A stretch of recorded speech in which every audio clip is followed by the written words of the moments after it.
नमस्कार, मैं हूं मनीष मणि और आप देख रहे हैं डबल इंडिया। क्रोध संताप युक्त विकलता की दशा है। आंखों में अग्नि उत्पन्न हो जाती है। क्रोध में व्यक्ति की सोचने और समझने की क्षमता विलुप्त हो जाती है। कैसा व्यवहार करना चाहिए, ये विचार भी प्रायः लुप्त हो जाते हैं। जब क्रोध हमारे ऊपर पूरी तरह से हावी होता है तो हमारी सोचने की क्षमता अर्थात एबिलिटी ऑफ थिंकिंग सबसे ज्यादा प्रभावित होती है। क्रोध से भरा व्यक्ति परिणाम के विषय में नहीं सोच पाता। संसार में जितनी भी प्रकार की अग्नि हैं, वे मानव की अंतरात्मा या मन को नहीं जलाती, किंतु क्रोध एक ऐसी अग्नि है जो स्वयं व संसार दोनों को जलाकर नष्ट कर देती है। ऋषि श्रृंगी ने राजा परीक्षित के द्वारा अपने पिता का तिरस्कार किए जाने के समाचार को सुनकर क्रोधवश महाराज परीक्षित को श्राप दिया कि 7 दिनों के भीतर तक्षक नाग अपने विष के द्वारा तुम्हें जलाकर भस्म कर देगा।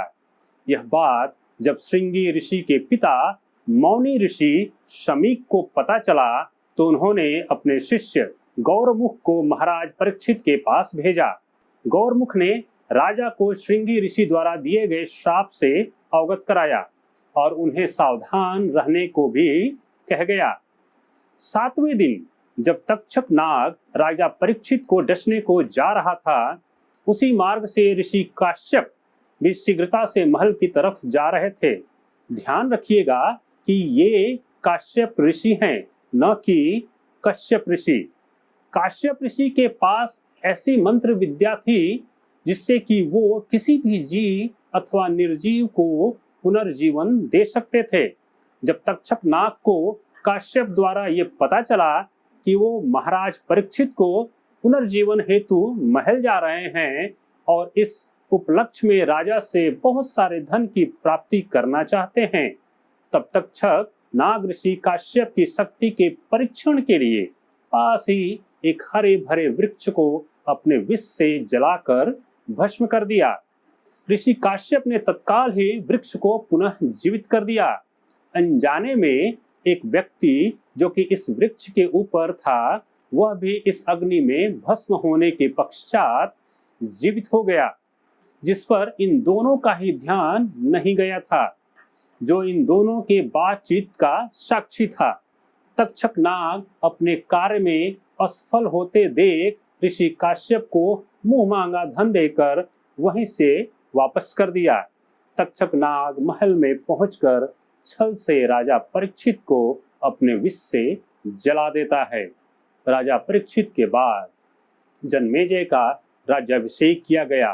वह व्यक्ति जो वृक्ष पर बैठा था, जो तक्षक और काश्यप ऋषि के बातचीत का साक्षी था, उसी व्यक्ति ने इस घटना की जानकारी महाराज जन्मेजय के मंत्रियों को बताई थी।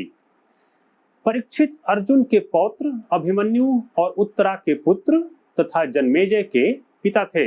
जब वे गर्भ में थे तब अश्वत्थामा ने ब्रह्मशीर अस्त्र से परीक्षित को मारने का प्रयत्न किया था। ब्रह्मशीर अस्त्र का संबंध भगवान ब्रह्मा जी से है, जो शक्तिशाली, अचूक और घातक माना गया है। इस घटना के बाद श्री कृष्ण ने अपनी योग बल से उत्तरा के मृत पुत्र को जीवित किया था। कुरुवंश के परिक्षीण होने पर जन्म होने से वे परीक्षित कहलाए। युधिष्ठिर शीघ्र ही परीक्षित को हस्तिनापुर के सिंहासन पर बिठा अपने भाइयों और द्रौपदी सहित संसार से उदासीन हो तपस्या करने चले गए। राज्य प्राप्ति के पश्चात परीक्षित ने 3 अश्वमेध यज्ञ किए। इन्हीं के राज्यकाल में द्वापर का अंत और कलयुग का आरंभ माना जाता है। भगवत में यह कथा है कि एक दिन राजा परीक्षित ने सुना कि कलयुग उनके राज्य में घुस आया है और अधिकार जमाने का मौका ढूंढ रहा है। राजा उसे अपने राज्य से बाहर करने के लिए उसे ढूंढने निकले। एक दिन उन्होंने देखा कि एक गाय और एक बैल अनाथ भाव से खड़े हैं और एक शूद्र जिसका वेश भूषण और ठाट बाट राजाओं के समान था, डंडे से उनको मार रहा है। बैल के केवल एक पैर था। पूछने पर परीक्षित को बैल, गाय और राजवेशधारी शूद्र तीनों ने अपना अपना परिचय दिया। गाय पृथ्वी थी, बैल धर्म और शूद्र कलिराज। धर्म रूपी बैल की सत्य, तप और दया रूपी 3 पैर कलयुग ने तोड़ डाले थे। केवल एक पैर के सहारे वह भाग रहा था। उसको भी तोड़ डालने के लिए कलयुग बराबर उसका पीछा कर रहा था।